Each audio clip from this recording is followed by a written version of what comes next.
आजकल ये ऑफिस को क्या हो गया है धत तेरे की। अरे अपना शमाडम ने आता तो ऑफिस में सब अंधेरा ही अंधेरा लगता है। हाँ वैसा वो टाइपिस्ट है मेरी, लेकिन वो तो बिल्कुल मरी हुई है।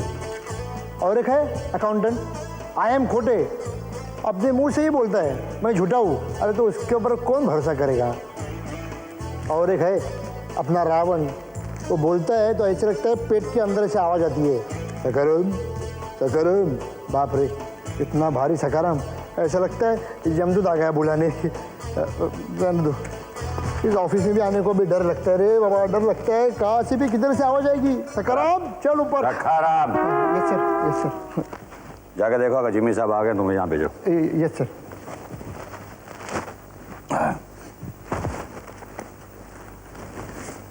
Good morning sir. Good morning. Jimmy बैठो।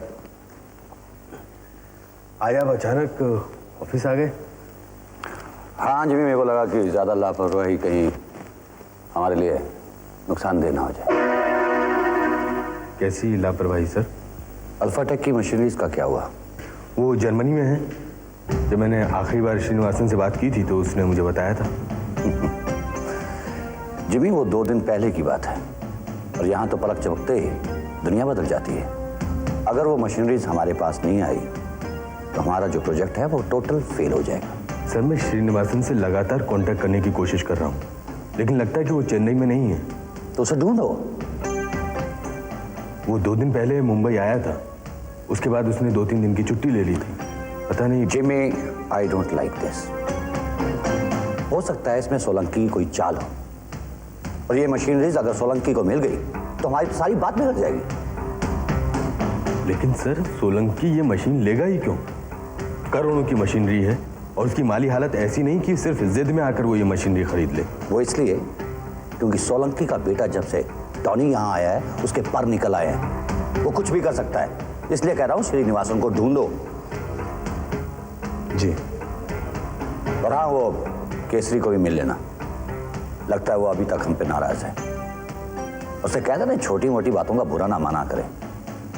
जाओ तुम श्रीनिवासन का पता करो। जी।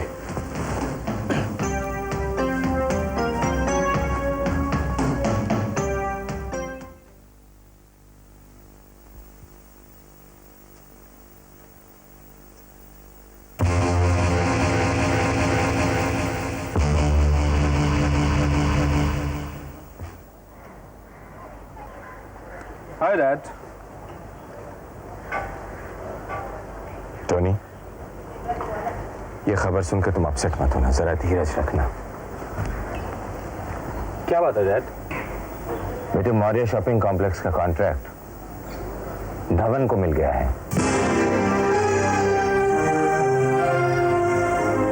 अच्छा। अब जल्द से जल्द अल्फाटेक को कांटेक्ट करके मशीनरी की डिलीवरी को रोकना होगा। पर डैड मशीनरीज तो कल वहां से डिस्पैच हो गई। क्या? मैं तो श्रीनिवासन से कांटेक्ट करने की कोशिश करता रहा, लेकिन वो मुझे मिला ही नहीं। कल श्रीनिवासन मुझसे यहाँ मिलकर गया है। मैंने उससे कहा था मशीनरीज डिस्पैच करने के लिए। अच्छा,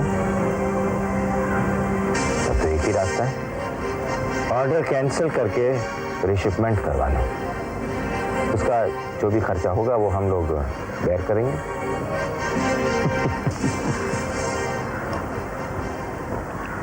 डैड आप धीरज रखिए।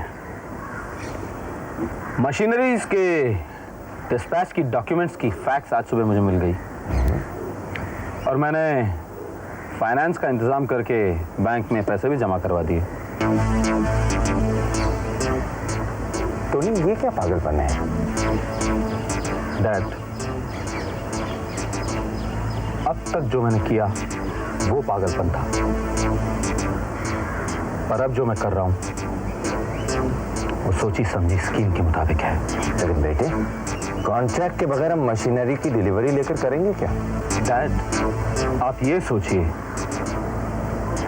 कि मशीनरीज के बगैर धवन कॉन्ट्रैक्ट लेकर क्या करेगा। अच्छा चलो, जब इतना कुछ हो गया है तो देखते हैं आगे क्या होता है। चाय पियेंगे आप? Of course, please order something. शाम, पापा के लिए एक कप चाय। चीनी कितनी? बस वही 1 चम्मच। हाँ, you should stick to that. मोटे होते जा रहे हो आप। अच्छा, वेस्ट आपकी 42 तो हो गई होगी। अरे बिल्कुल नहीं, मैं हर रोज जॉगिंग करता हूं। अरे कुछ नहीं, You Dad. should start doing that. Me? See, of course, and jogging. of course. शाम चाय मत लाना। क्यों नहीं, चाय तो जरूर पीऊंगा। मैं तो स्लिम होने की कोशिश करता हूँ, तू बिल्कुल नहीं करता हूँ। Come on, I am very happy that काम तो शुरू कर रहे हो। कन्हैया, कन्हैया, हाँ शिव बाबा। प्रेम वहाँ खाने के लिए चिल्ला रहा है। खाना बनाया कि नहीं? जी तैयार है, अभी ला रहा हूँ। चाहिए तो आपका भी लगा दूँ? नहीं, मैं क्षमा के साथ खा लूंगा। नमस्कार शिव बाबू। अरे इंस्पेक्टर साहब, आइए। शिव बाबू, मुझे आपके नौकर कन्हैया से कुछ काम था, उसे बुलाने का कष्ट करेंगे आप? जरूर, आइए। कन्हैया, जरा बाहर आना। कहिए इंस्पेक्टर साहब, कैसे आना हुआ? शिव बाबू, मुझे पुलिस की फाइलों से केवल इसी एक बशीरा नामक व्यक्ति की तस्वीरें मिली हैं जिस पर क्षमा देवी का बयान किया हुआ हुलिया बिल्कुल सही बैठता है। मैं चाहता हूं कि कन्हैया ये तस्वीरें देखकर बताएं कि क्या ये वही आदमी है जो प्रेम बाबा के साथ समुद्र तट पर खेला करता था? कन्हैया, हाँ बाबा, यही आदमी है साहब, यही आदमी है जो फुटबॉल खेलने आता था वहाँ पे। बहुत कमी लगी साहब, इसको छोड़ा नहीं। इसको जरूर पकड़िए साहब, जरूर पकड़िए इसको। इसने प्रेम बाबू को। आप जा सकते हैं, धन्यवाद। शिव बाबू, आपके नौकर कन्हैया ने मेरा काम बहुत आसान कर दिया है। आप निश्चिंत रहिए, अब हम इस व्यक्ति को अवश्य पकड़ लेंगे। तो मुझे आज्ञा दीजिए। वैसे आपके पिताश्री नहीं दिखाई दे रहे। आप यहाँ मेरे भाई के सिलसिले में आए थे कि मेरे बाप के? मैं तो thank you inspector. That'll be all. धन्यवाद, आज्ञा।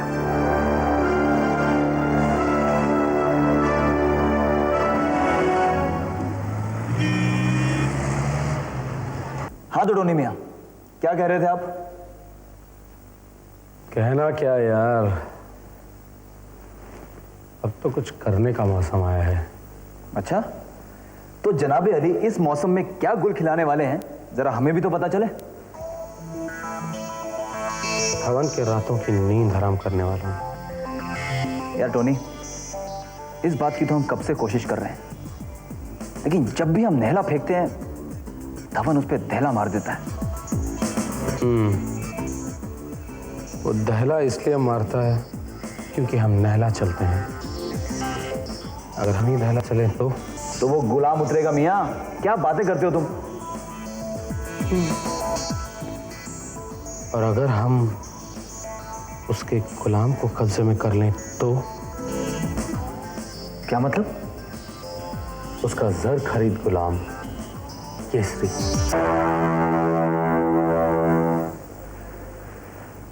नहीं टोनी मियां, ये नहीं हो सकता।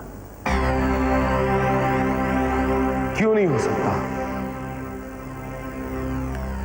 केसरी जैसे लोगों की औकात ही क्या होती है? आज धवन 1 रोटी दे रहा है तो वो हम पर बांट रहा है। कल हम 1 रोटी ज्यादा देंगे तो वो धवन को काट खाएगा। टोनी मियां, हम भी ऐसा ही कुछ समझते थे, लेकिन यार ये केसरी कुछ अलग ही मिट्टी का बना है। अच्छा, हाँ यार, प्रेम को बचाने के पीछे केसरी ने जो जज्बा दिखाया वो लालच का नहीं था, बल्कि वफादारी और इंसानियत का था। हमें तो लगता है कि केसरी भूखा मर जाएगा, लेकिन अपने असूलों को मरने नहीं देगा। सुनकर विश्वास नहीं हो रहा? और यह हकीकत है टोनी। इंसानों को बेरहमी से मारने वाले केसरी को अगर कोई खरीदना चाहे तो सिर्फ प्यार मोहब्बत से खरीद सकता है। पैसों से मुश्किल है। कमाल है यार, तू तो मुझे कॉम्प्लेक्स दे रहा है। यार टोनी, हमने जो कहना था कह दिया। अब तुम केसरी को खरीदो या जिमी को।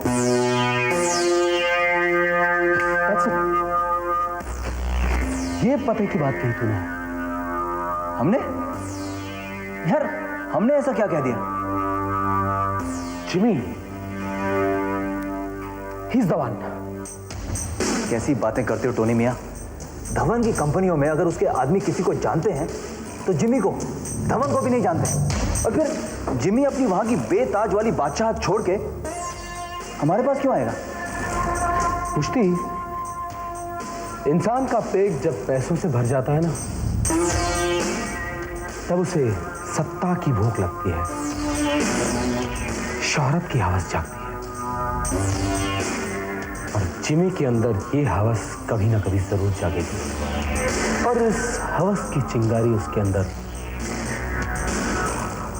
हम भड़काएंगे। तो फिर ठीक है टोनी मियां। अच्छा ये बात बताओ, वो जो जर्मनी से तुम्हारी मशीन आने वाली थी और तुम कह रहे थे उसके लिए तुम्हें एक फाइनेंसर मिल गया? हाँ, मिल गया है फाइनेंसर। इनफैक्ट उसने बैंक की सारी फॉर्मेलिटीज भी पूरी कर दी हैं, और बैंक डॉक्यूमेंट्स लेकर वो कभी भी आ सकता है। तो ठीक है, फिर हम चलते हैं टोनी मियां। कहाँ जा रहा है? बैठ बैठ। यार टोनी मियां, तुम्हारी ये बिजनेस मीटिंग्स हमारे पल्ले तो पड़ती नहीं है, जाकर अपना भी कुछ काम दाम देखें यार। अरे बैठ ना यार, बिजनेस डिस्कशंस की कुछ बातें तेरे कानों में पड़ेंगी तो तेरा भी दिमाग खुलेगा, कुछ रोशनी होगी। तू बैठ, मैं जरा एग्रीमेंट चेक कर लूं।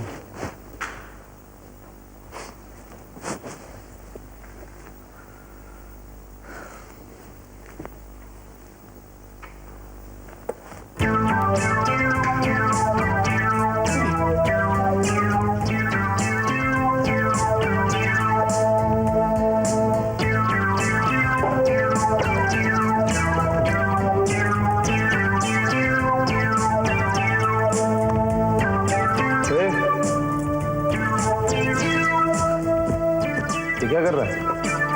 कुछ नहीं, बस कपड़े जरा।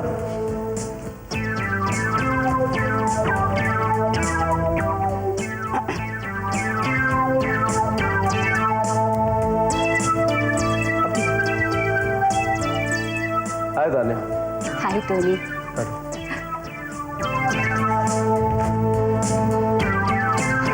बैठिए खान साहब। बैठिए। टोनी, बैंक से डिस्पैच डॉक्यूमेंट्स क्लियर हो गए हैं। अब मशीनरी के आते ही तुम उन्हें सब क्लियर करवा सकते हो। कंग्रेट्स। थैंक्स।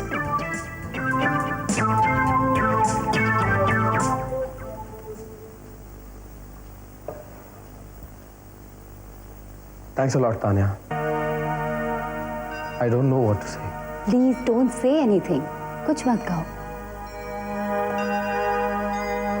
ए, तू क्या आंखें फाड़ फाड़ कर देख रहा है? नहीं, कैसे? अरे बेवकूफ, तानिया ही मेरी फाइनेंसर है। मैंने इसके साथ इतना बुरा सलूक किया और इस मौके पर इसी ने मुझे मशीनरीज के लिए। नहीं, वो तो हम समझ गए, लेकिन ये राहु केतु यहाँ। ये मत पूछो कैसे हुआ, बस हो गया। नहीं पूछेंगे, अब तो बिल्कुल नहीं पूछेंगे। यानी कि हम तो फोकट की टेंशन ले रहे थे ना, और तुम दोनों ने पहले से गुटबाजी कर ली। अच्छा बेवकूफ बनाया यार। चल अब तो पता चल गया, अब तो टेंशन लेना छोड़। हाँ, पर मैंने तुम्हारे साथ इतना बुरा सलूक किया, पर इसने मुझे रोका नहीं। That was not fair of him. Exactly. तुमने रोकना चाहिए था मुझे। I agree with Tony. हमने तो अरे मैंने इतना कुछ नहीं कुछ नहीं। You didn't do anything. Absolutely no. It was really unfair of you. No, कितना कर रहे हो यार? not done यार। मुझे यार अरे क्या यार,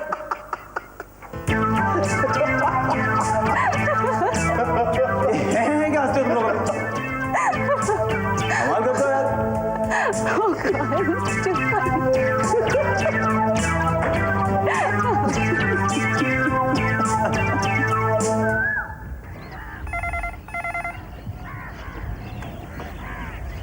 हेलो।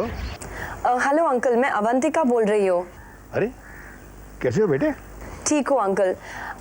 अंकल परीक्षित है घर पे? वो तो कहीं गया हुआ है। कहाँ गया है अंकल? कब लौटेगा? पता नहीं बेटे, वो कुछ पता कर नहीं गया। परीक्षित घर पर नहीं है। फोन मुझे दो। हेलो मिस्टर मेहरा, मैं साधना बोल रही हूँ। हेलो साधना। मिस्टर मेहरा, परीक्षित कहाँ है? वो अचानक चला कहाँ गया? कुछ पता कर नहीं गया। मैं सुबह उठा तो नौकर ने मुझसे कहा कि वो रात को ही कहीं चला गया था। This could be serious mister Mehra. वो कहाँ जा सकता है? उसको कुछ हो तो नहीं गया? Oh, no, there's nothing to worry about. वो ऐसा ही है। You know, he's very sensitive. अक्सर जब कोई चीज़ उसे परेशान करती है तो वहीं चला जाया करता है, और 2-3 दिन के बाद जब मन शांत होता है तो लौट आता है। एनीवे मिस्टर मेहरा, जैसे वो आएंगे तो उन्हें प्लीज कहना कि हमें फोन कर दें। Sure. Thank you very much. Goodbye. Avantika, I'm sorry. I've tried my best. We'll wait till the evening. If he doesn't come back, we are going tomorrow.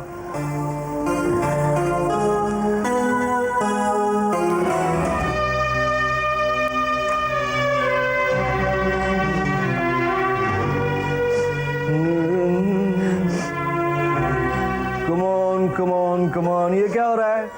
जाते वक्त ये रोना धोना क्यों?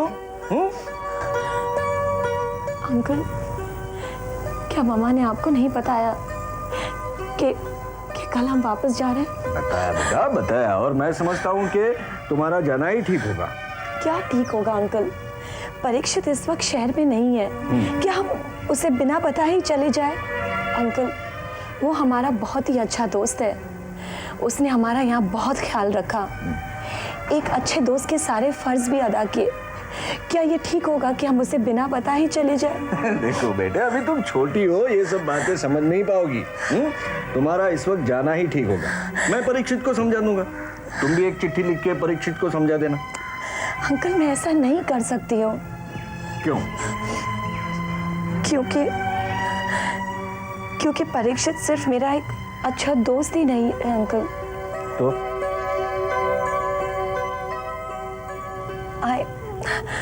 I love him uncle. मैं उससे प्यार करती हूँ। अच्छा, ये बात। मैं उसके बगैर मर जाऊंगी अंकल। ओके, आई अंडरस्टैंड कि तुम उससे प्यार करती हो, लेकिन क्या वो भी तुमसे प्यार करता है अंकल? लेकिन अब तक उसने मुझे जवाब नहीं दिया। लेकिन मैं जानती हूँ कि वो मुझे चाहता है। In that case, तो तुम्हें यहाँ रुक जाना चाहिए। You must. Don't worry, मैं तुम्हारी मम्मा से बात करता हूँ, okay? Thank you uncle. God bless you. Relax.